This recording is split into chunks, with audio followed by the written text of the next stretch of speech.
Nós vamos fazer possivelmente até a parte de princípios, daí a gente vai fazer um break, né, Mateusão? E aí, 10, 15 minutinhos a gente já volta e já arremata, beleza? Então, será um prazer tê-los comigo nesta manhã. Show de bola? Enquanto o Matheus ajeita aí o sistema, vamos lá. Vamos nessa, galera? Então, olha só. A gente vai trabalhar aqui com um tema que é muito importante, que consiste na aplicação da lei penal.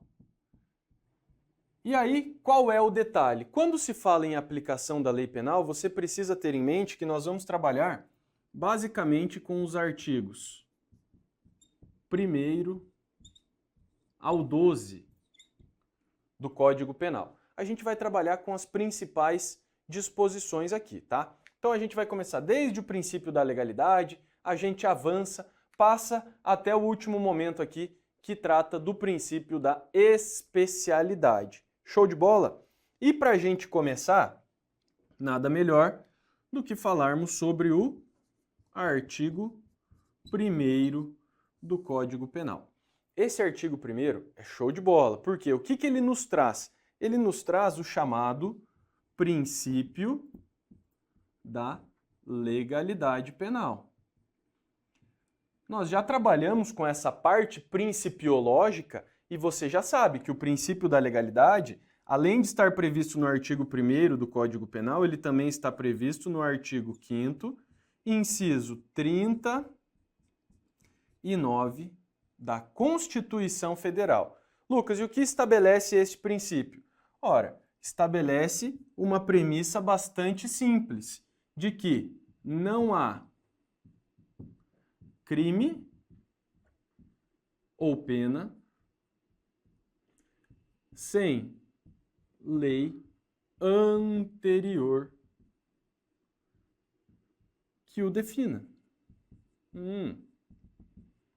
Não há crime nem pena sem uma lei anterior que o defina. E aí você sabe que quando a gente fala não há crime nem pena sem lei, você já sabe que a lei, no seu sentido estrito, uma lei formal, uma lei certa, uma lei determinada, essa lei que respeita todo um processo legislativo, somente ela é quem pode dispor sobre o conteúdo criminoso.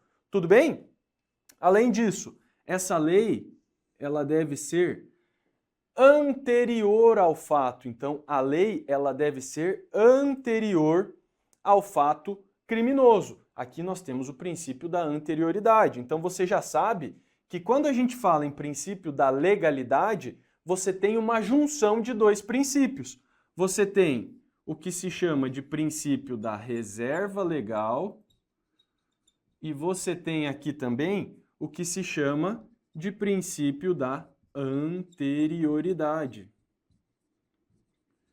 E eu já até mencionei que isso aqui foi objeto de uma prova da Polícia Civil do Estado de Minas Gerais. Então, aqui nós temos essa junção. Reserva legal é a lei quem dispõe sobre crime e pena. Anterioridade, essa lei, ela deve ser anterior ao fato, para que nós não tenhamos o chamado tribunal de exceção, quando a lei é construída depois do fato e ela pune fatos anteriores. Isso não pode acontecer jamais. E como último momento aqui, você tem não há crime nem pena sem lei anterior que o defina. É onde nós extraímos a ideia de taxatividade. No sentido de que a lei penal ela precisa ser a mais precisa possível. Ela não pode dar margem para interpretações, ela não pode ser abstrata. Embora, essa abstração, ela não pode ser abstrata lato sensu. Na sequência, quando você estuda a lei penal propriamente dito, você acaba extraindo lá algumas correntes, alguns viés doutrinários que estabelecem aí formas distintas de analisar o texto penal. Tranquilo? Beleza? E aí basta você lembrar, quando eu desenhei uma placa e falei, como é que você interpreta isso aqui? Ora, tem várias formas, tudo bem? A gente já viu também as formas de interpretação, eu tenho certeza que isso aí está na ponta da sua língua. Mas vamos lá. Então falamos aqui na ideia de legalidade. Você já sabe também que dentro dessa ideia de legalidade a gente extrai algumas consequências. Então, quando eu falo a lei tem que ser anterior ao fato, essa lei ela pode se movimentar no tempo? Ou seja, a lei ela pode alcançar fatos anteriores à sua vigência ou posteriores à sua revogação? Vem comigo aqui. Aqui nós temos que trabalhar com a chamada extratividade. Extratividade da lei penal. Lucas, o que é a extratividade? Veja, a extratividade é um gênero que representa a possibilidade dessa lei se movimentar no tempo. A ideia de nós termos uma flexibilização desta norma e permitir que ou ela se aplique de maneira retroativa ou que ela se aplique mesmo depois de revogada. Quer ver o bizu aqui? Bizu máximo?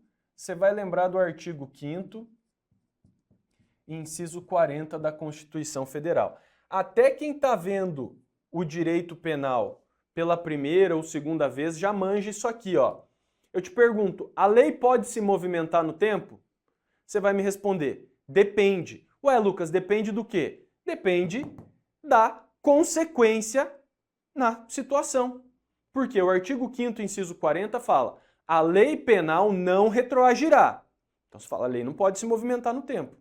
Então, a lei penal não retroagirá, salvo em benefício do réu. Então, quando se fala em extratividade, possibilidade dessa lei se movimentar, nós extraímos aqui uma regra e nós extraímos uma exceção. Qual é a regra?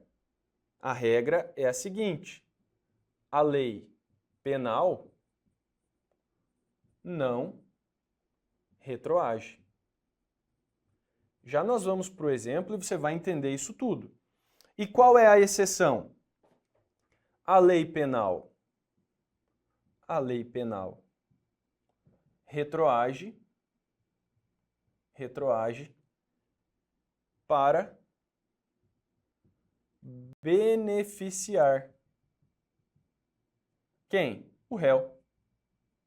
Então a lei só pode retroagir em benefício. Olha aqui, a lei penal não retroagirá, salvo em benefício do réu. Nós temos dois princípios aqui que nós podemos também extrair. O primeiro é o princípio da irretroatividade. Olha onde ele está, na regra. Então a regra é que a lei penal seja irretroativa. Mas nós temos a exceção, a lei penal retroage para beneficiar o réu. É onde nós extraímos a retroatividade benéfica. Retroatividade benéfica da lei penal. Tranquilo? Vamos trabalhar com dois exemplos aqui antes de nos depararmos com os cenários. Olha só, o primeiro deles. Vamos fazer aqui dois cenários e eles já estão relacionados aqui com a situação a que são correspondentes, tá? Então veja, nós vamos trabalhar com sucessão de leis nas duas situações. Você tem aqui uma determinada situação regulamentada por uma lei A. Você tem uma lei B. Vamos fazer o mesmo aqui embaixo. Lei A. Lei B. Lucas, o que você vai fazer? Eu vou tão somente corresponder à nossa regra com a nossa exceção com alguns exemplos. E eu vou ensinar uma praticidade, não é regra de coach não é aquele anúncio do YouTube que você olha e fala, eu tenho um negócio para te ajudar, clica aqui, arrasta para cima que você vai saber. Não, aqui é o papo reto, velho. Aqui você vai aprender a linkar a ideia de irretroatividade e você vai aprender a linkar a regra da retroatividade benéfica, beleza? Então, olha só, tem duas situações, deixa eu só colocar uma consequência aqui. Vamos colocar aqui uma pena de, primeiro exemplo, detenção. Deixa eu escrever mais bonito aqui.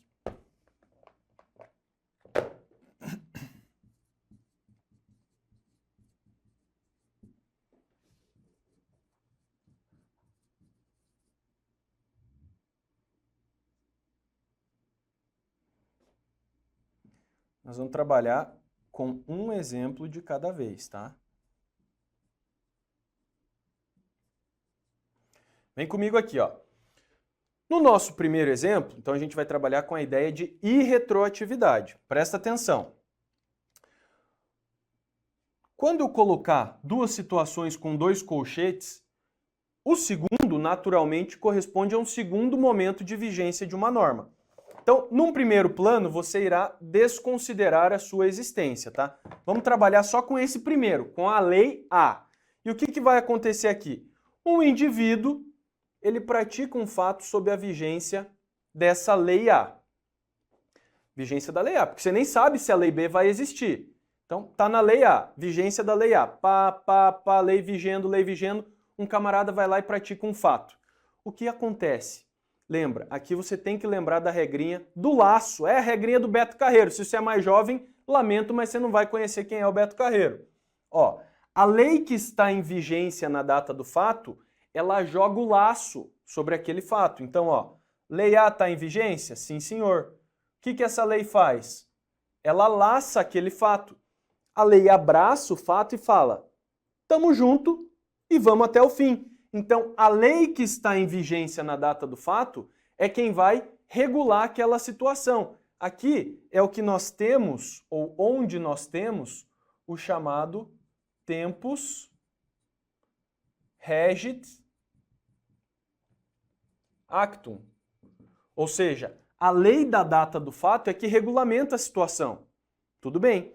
Aí você imagina o seguinte, quando o fato foi praticado sob a vigência da lei A, a pena do indivíduo era uma pena de detenção, que é uma pena mais branda se compararmos com a reclusão.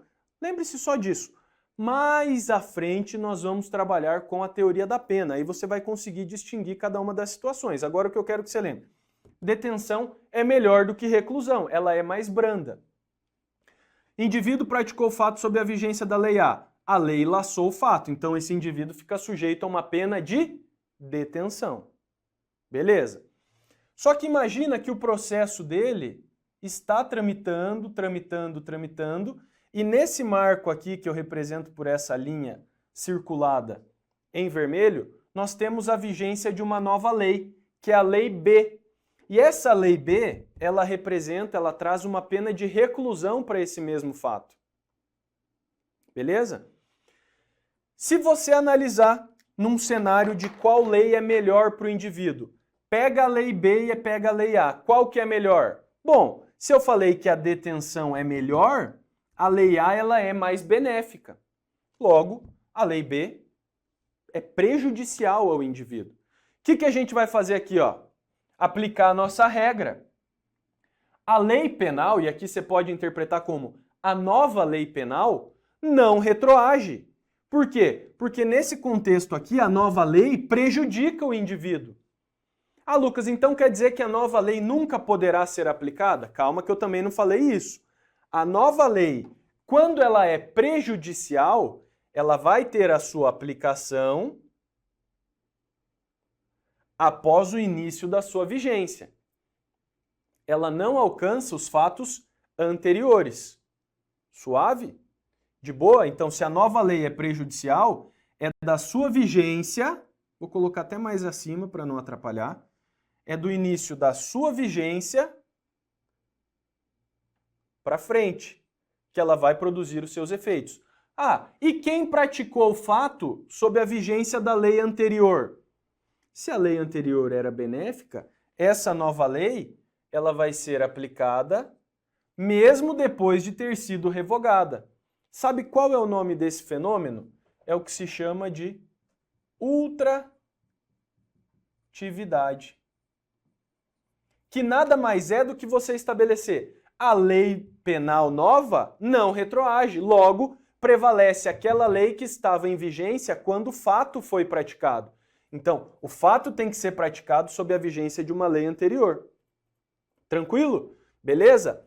Agora vem aqui, ó, para o nosso segundo exemplo, que é justamente o contrário. O indivíduo praticou o fato aqui sob a vigência da lei A, que previa uma pena de reclusão. Você está desconsiderando o segundo momento por hora. O que vai acontecer? A lei em vigência laça o fato. e fala: Fatão, tamo junto, eu regulamento a sua situação. Quando a lei estava em vigência, o indivíduo poderia ficar sujeito a uma pena de reclusão. Pois bem, lei A, em vigência na data do fato, tempus regit actum. A lei da data do fato é que regula a situação. Porém, aquele feito, aquele processo, tramita, eis que surge uma nova lei. Só que a nova lei prevê pena de detenção. Se tem pena de detenção, essa nova lei, ela é mais benéfica.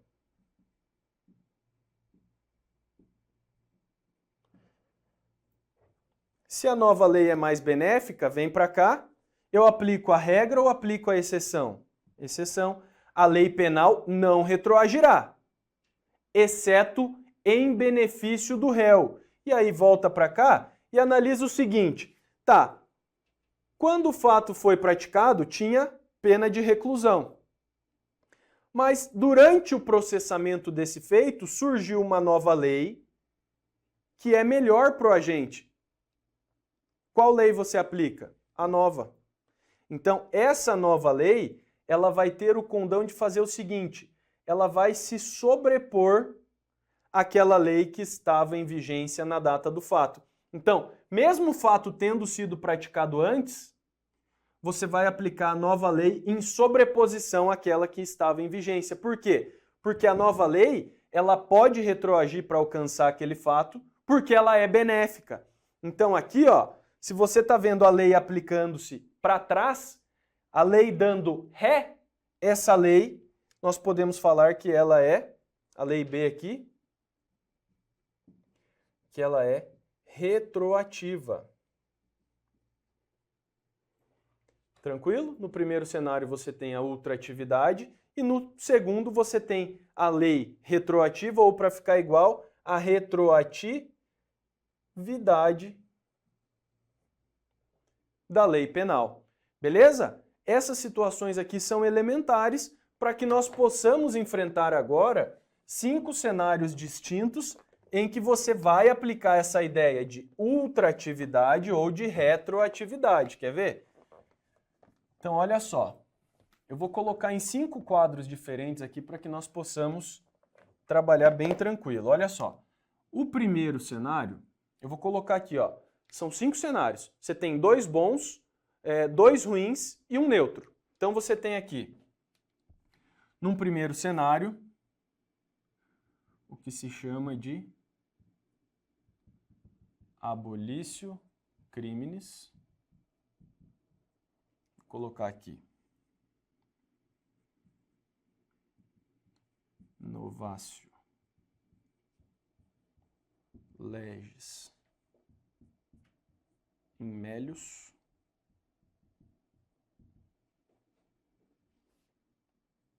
três.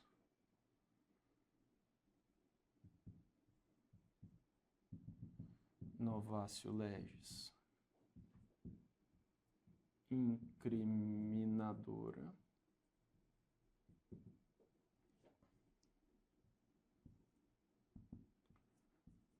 Novatio legis impejus. E tem o quinto cenário que eu vou colocar na sequência. Esses 4 aqui são importantes para você aplicar a ideia de retroatividade ou de não retroatividade. Olha só, quando se fala em abolitio criminis, essa figura aqui está prevista no artigo 2º do Código Penal. E a abolitio criminis consiste numa nova lei que vai abolir a figura do crime. Consiste na supressão da figura criminosa. É quando você tem uma revogação material e formal do tipo penal. Material por quê? Porque a matéria deixa de ser criminosa, e formal porque a conduta deixa de existir. O exemplo aqui é o que aconteceu com o adultério. Aquela pessoa que fosse legalmente casada e mantivesse relação extraconjugal praticava um determinado crime. Em 2005, o legislador falou, porra, essa conduta não pode mais ser criminosa. E tirou do nosso código. O que aconteceu? A chamada abolitio criminis, uma nova lei que deixa de considerar o fato criminoso. Traz para mim, Matheus. E aí você vai trabalhar comigo aqui, ó. Pensa na ideia do adultério. Era crime. Com a nova lei, deixou de ser.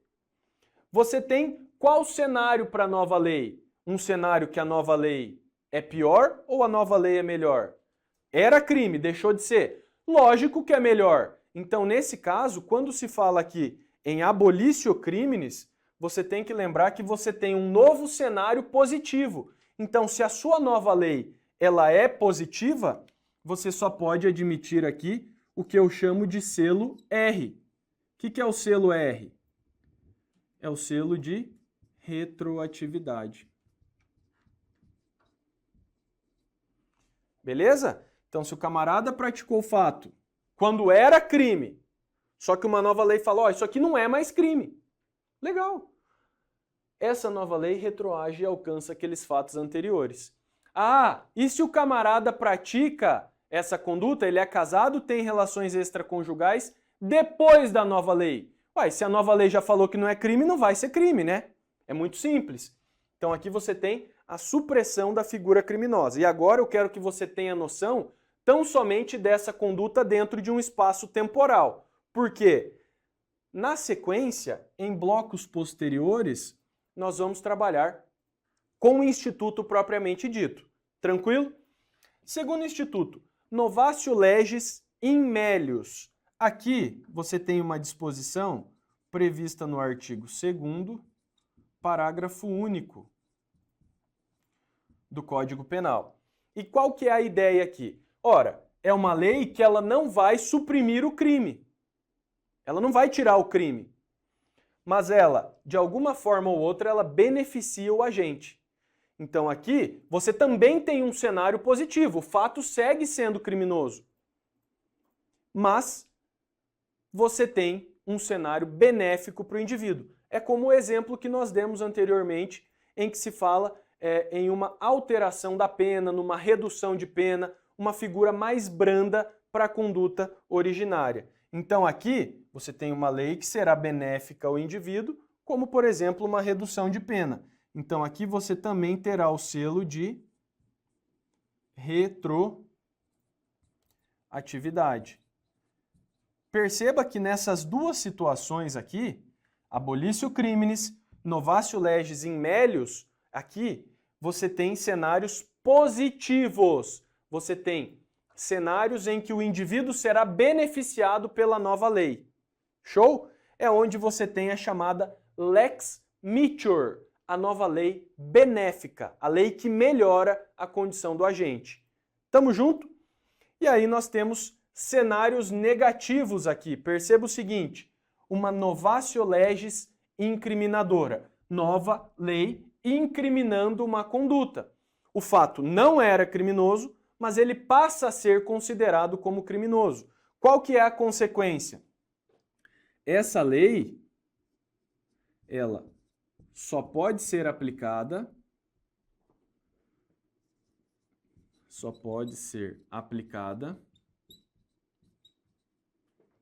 após sua vigência.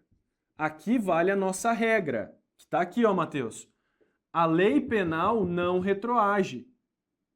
Consagra a ideia de irretroatividade. Por quê? Se a nova lei traz um crime, ela está melhorando a situação do indivíduo? Não, ela está fudendo com ele.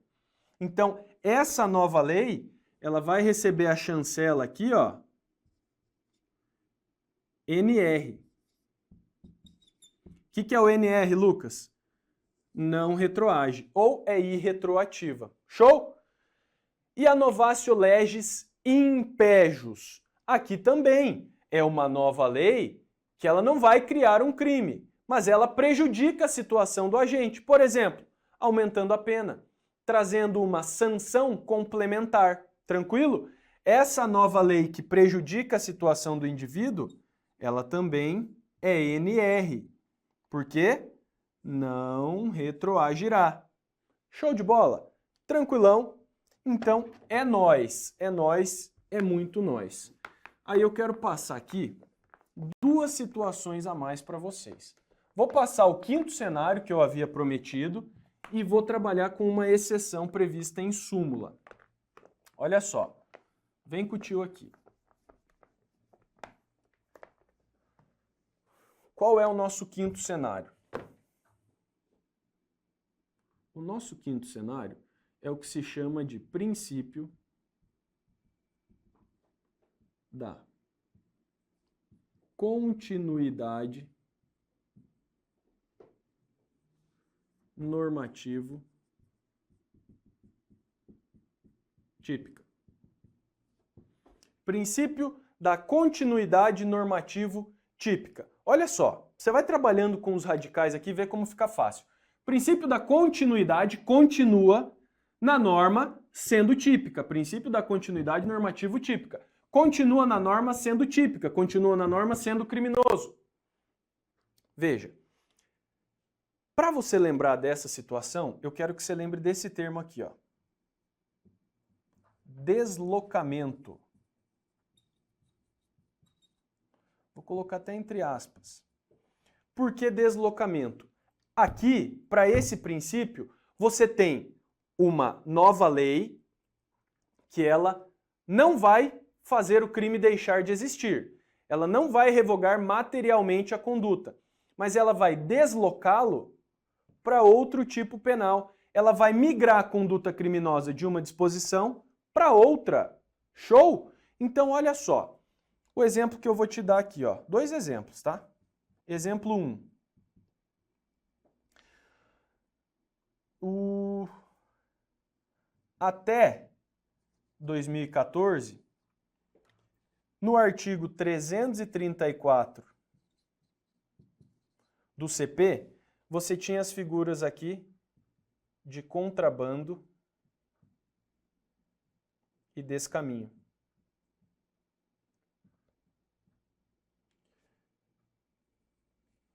Ou seja, no mesmo artigo 334, você tinha a previsão de contrabando e descaminho no mesmo artigo 334. Aí surgiu uma lei no ano de 2014, que eu vou colocar aqui, ó, pós 2014, e essa nova lei ela fez o seguinte, ela trouxe assim, ó, a partir de agora, no artigo 334, você tem o crime de descaminho. Beleza? E cria-se a partir de agora o artigo 334-A, onde permanecerá o crime de contrabando. Legal? Show? Tranquilão. Olha só, perceba então que aqui, até 2014, contrabando e descaminho estavam previstos no mesmo tipo penal. Após 2014, nós temos um deslocamento. O contrabando ele saiu do caput do 334 e ele passou a integrar um tipo autônomo, 334A. Eu te pergunto, houve a revogação do crime de contrabando? Não. O que aconteceu? Houve o deslocamento dele para outro tipo penal. Suavão, não é? De boa. Então perceba, só o deslocamento. Outro exemplo. Esse aqui também é elementar. Até 2009, vou colocar aqui, até 2009 e pós 2009. Já faz tempo. Mas veja, até 2009, nós tínhamos lá no Código Penal, no artigo 213 e o artigo 214. O artigo 213 previa o crime de estupro. E o 214 previa a conduta aqui, que você já deve ter ouvido falar, que era do atentado violento ao pudor. Então nós tínhamos essas duas figuras aqui. O que era o estupro até 2009? o estupro seria tão somente aquela conjunção carnal, que representaria a ideia de penetração pênis-vagina. Qualquer outro ato libidinoso diverso da conjunção carnal, então aqui nós tínhamos o termo conjunção carnal, penetração pênis-vagina, só. Qualquer outro ato libidinoso, tal como sexo oral, sexo anal, estaria previsto aqui no atentado violento ao pudor, que seriam considerados como atos libidinosos distintos, diversos da conjunção carnal. Pegou? Beleza. Então você tinha duas previsões distintas. O que aconteceu? Após 2009, nós tivemos uma nova lei. E agora o artigo 213 do Código Penal, ele prevê a conjunção carnal e atos libidinosos diversos dessa conjunção carnal é tudo crime de estupro. Então o que a gente tem? O crime de atentado violento ao pudor, ele foi revogado, mas ele passou a integrar o próprio caput do artigo 213. O que houve? Houve aqui, ó, o deslocamento. Nós saímos de dois tipos penais e passamos a integrar um só. Princípio da continuidade normativo típica.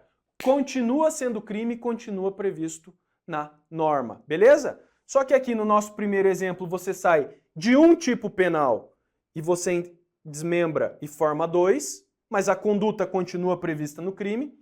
Enquanto que aqui nesse outro exemplo, você sai de dois tipos penais, mas há o deslocamento dessas situações e eles passam a formar um único tipo penal. Outro termo que você vai poder encontrar é que, nesse princípio da continuidade normativo típica, há uma revogação formal do tipo penal. Apenas uma revogação formal e não uma revogação formal e material, como ocorre lá na abolitio criminis. Quer ver? Ó, traz aqui, ó, abolitio criminis, revogação material e formal. A matéria deixa de ser considerada criminosa. Na continuidade normativo típica, só uma revogação formal, porque há uma alteração na estrutura apenas. A matéria criminosa continua prevista. Beleza? Então fechamos aqui os 5 cenários fechamos aqui os 5 cenários envolvendo lei penal no tempo. Tamo junto, um grande abraço e até a próxima. Valeu!